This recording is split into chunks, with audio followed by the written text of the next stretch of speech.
Citizens video now. All right, so I'm doing a citizens training video here on how to quote citizens commercials. So first thing, if we haven't been in a citizens in a while, you go into RoboForm and you're going to type in citizens. I forget what it's under. So it's actually under the homeowners, okay? But it's the same login. So you're going to click on that. It's going to log you in. And then the area you want to go to is you want to go systems. Didn't do that way I wanted it. We want to go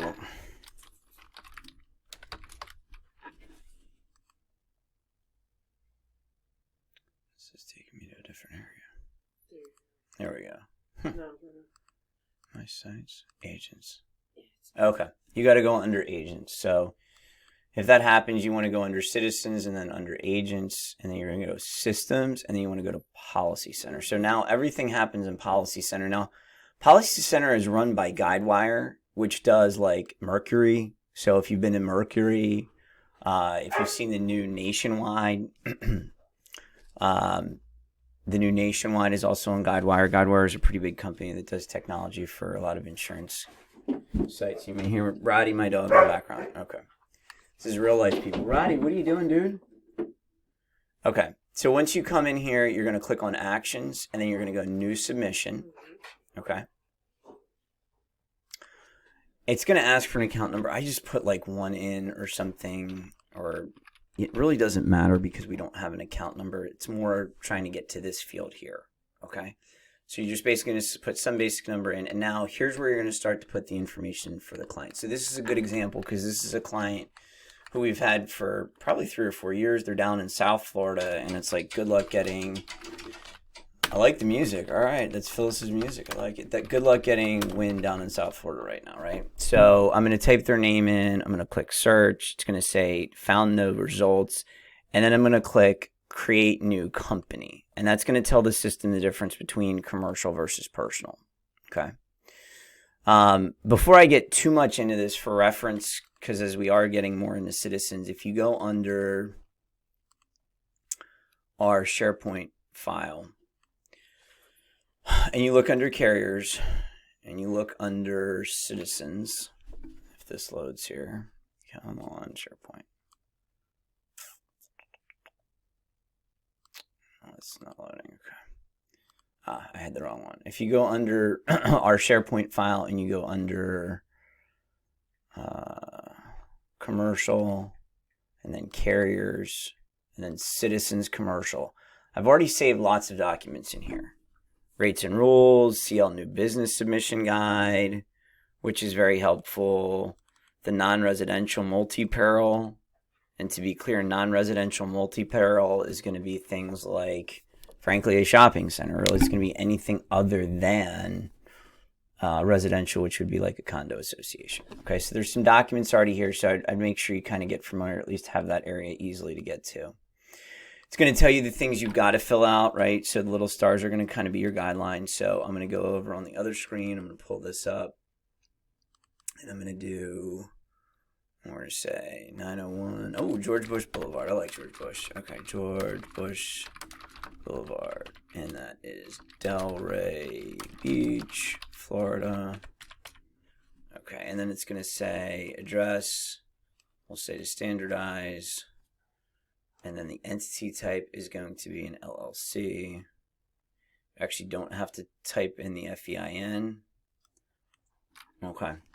And then from here, instead of being at the very bottom, you actually have to click update here. Okay, and it wants the zip code, so put the zip code 33483. Okay. Okay, now we're going to click update. Okay. So now we've got this in here. We'll click accept address. It's giving me an issue with the zip code here. Let's try again. Okay. I'll click update. Okay, and I'll click accept standardize. I have no idea why is it giving me a hard time. I know. But it's pulling that through. Original address, accept standardized. Be honest, it's the first I've seen this, so I'm going to do this, though. Next time I'm going to go click override. Okay. Let's see here. going to put non-standard in for the address type. Let's see, update. Let's just click override.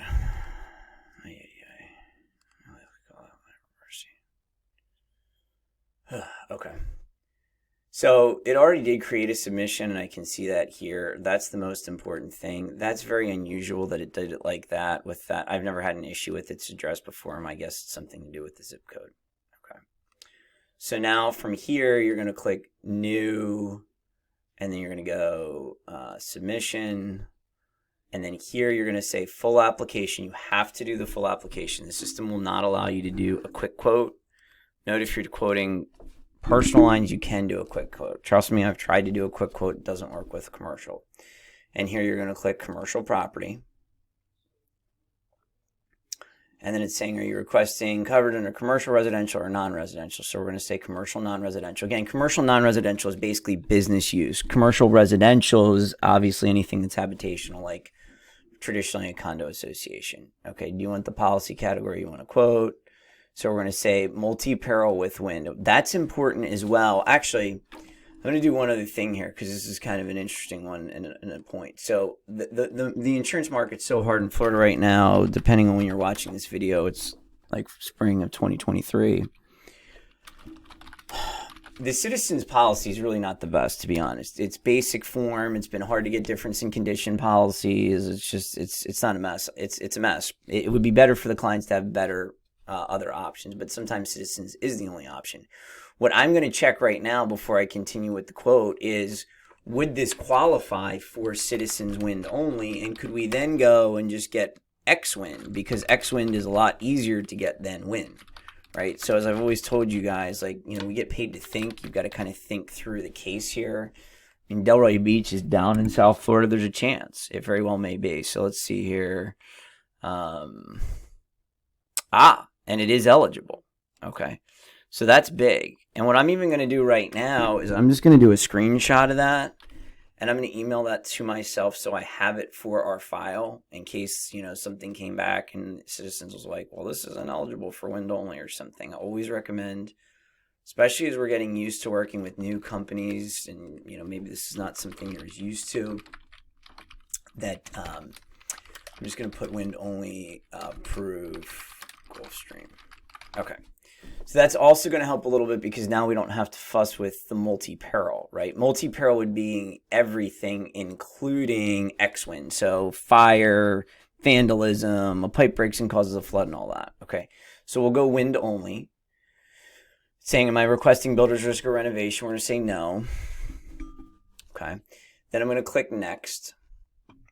Okay. And then these are going to be a bunch of yes, no questions. So coverage been denied. I'm actually going to probably put yes in terms of the non-renewal. Okay, no, you know, fraud, any of that. No misrepresentation, blah, blah, blah. Most of these are going to be no, building's not under construction, etc. Okay, and then we'll click next. Policy in 3 years, and we'll put, was it AmRisk? Non-renewing due to capacity issues. Okay. And then we'll click next. Okay, so now we kind of get to this screen here. Okay, and so now it's going to ask for a little bit more info. So I'm going to go over my other screen here, unless actually we probably have it on the property app. We already have it on the app. That's good. Okay. So I'm going to go here. I'm going to put work phone number 61272. Oh, email gwynncon@bellsouth.net. Okay, now here it is asking for the tax ID, so I don't know if we've had, yeah, the tax ID is right. See, Phyllis is on top of this stuff. She's our rock star. Okay. So, and now anytime it kind of gives you a red box, it's maybe a formatting thing, so I just put the dash in, that went away. Reason sending to Citizens, we're going to put canceled or non-renewed. Okay, cancellation date is 06/09/2023. Auxiliary, I affirm the property is eligible for Citizens, yes. Okay, me, will it be billed to the mortgage? No. Okay, inspection contact. So this is, again, stuff where you're going to get, like, right from the policy or right from the prior policy. So we'll put, yep, John, GWYNN, And then again, we're just going to put his phone number, 272-4090. And I'm just going to put that twice. Okay. And then we'll go, we'll click OK. And then any additional insureds. Okay, now we're going to click next. To be honest, the more I've even done this, it's really not that hard. It's just kind of getting used to it. Now, here's what's big. This screen has messed me up multiple times and I've gotten caught on. Where it says building and locations, right? You can click next, but that's not what you want to do. You need to click add structure, I believe. And I'm still even kind of, so let's see here, replace primary. This kind of gets me. This is the spot where I even get a little. We need to get to the spot where we can add the building. Okay, so that's what you had to do. So you had to click on that. I can't go back. You had to click on that primary structure.